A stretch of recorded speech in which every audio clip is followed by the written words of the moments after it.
ধর্মনগর জেলা হাসপাতালে আকস্মিক পরিদর্শনে গিয়ে একাধিক অনিয়ম দেখে ক্ষোভ প্রকাশ করলেন ধর্মনগরের বিধায়ক জহর চক্রবর্তী।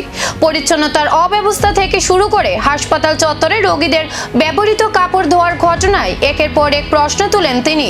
মঙ্গলবার দুপুরে হাসপাতালের বিভিন্ন ওয়ার্ড ও চত্বর ঘুরে দেখার সময় বিধায়কের নজরে আসে একাধিক ডাস্টবিন আবর্জনায় উপচে পড়ছে।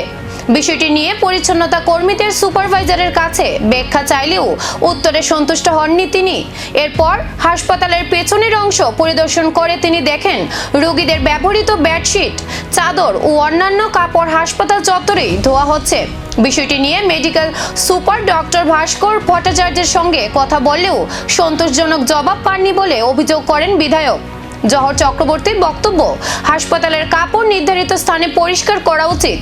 হাসপাতাল প্রাঙ্গণে এভাবে কাপড় ধোয়া স্বাস্থ্যবিধি ও প্রচলিত নিয়মের পরিপন্থী বলেও তিনি মন্তব্য করেন। পরিদর্শন শেষে বিধায়ক স্পষ্ট জানান, মানুষের স্বার্থে সরকারি পরিষেবার মান বজায় রাখতে তিনি নিয়মিত নজরদারি চালিয়ে যাবেন। কোনো ধরনের অনিয়ম বা অব্যবস্থা বরদাস্ত করা হবে না বলেও সংশ্লিষ্ট কর্তৃপক্ষকে কড়া বার্তা দেন তিনি। হঠাৎই আসলাম, হাসপাতালের রোগীরা কী অবস্থায় আছে, হাসপাতালের পরিষ্কার পরিচ্ছন্নতাগুলো লক্ষ্য করলাম, দেখলাম ডাস্টবিন ভর্তি, নোংরায় ভর্তি রয়েছে ডাস্টবিন। দায়িত্বে যারা রয়েছেন ওনাকে ডাকলাম, উনি বললেন একে এজেন্সি না কি একটা কাজ পেয়েছে, ওনারা কাজ করছেন বলে। এটা কী অবস্থা, পুরো ডাস্টবিন ভর্তি। জেনারেল ওয়ার্ডের মেইন ওয়ার্ডের সামনে ডাস্টবিনটা রয়েছে, আমি ছবি তুলে নিয়েছি, বিভিন্ন ডাস্টবিনগুলো ভর্তি। পেছনে গেলাম, পেছনে গিয়ে দেখলাম এখানেই কাপড় ধোয়ার কাজ চলছে।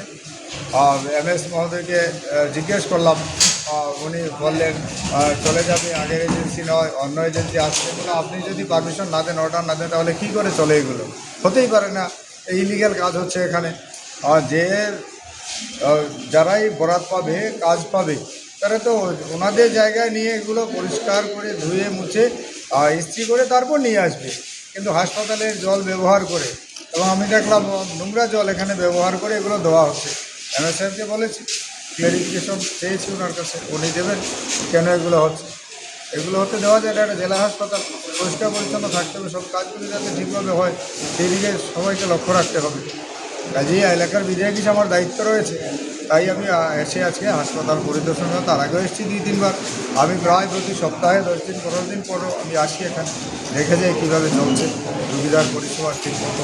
কিন্তু এই বিষয়গুলো, পরিষ্কার পরিচ্ছন্নতার বিষয়গুলো দেখে মোটেই আমার ভালো লাগেনি, এবং আমি এই ব্যাপারে অত্যন্ত দুঃখিত। MS সাহেবের সঙ্গে কথা বলেছি, উনি আমাকে।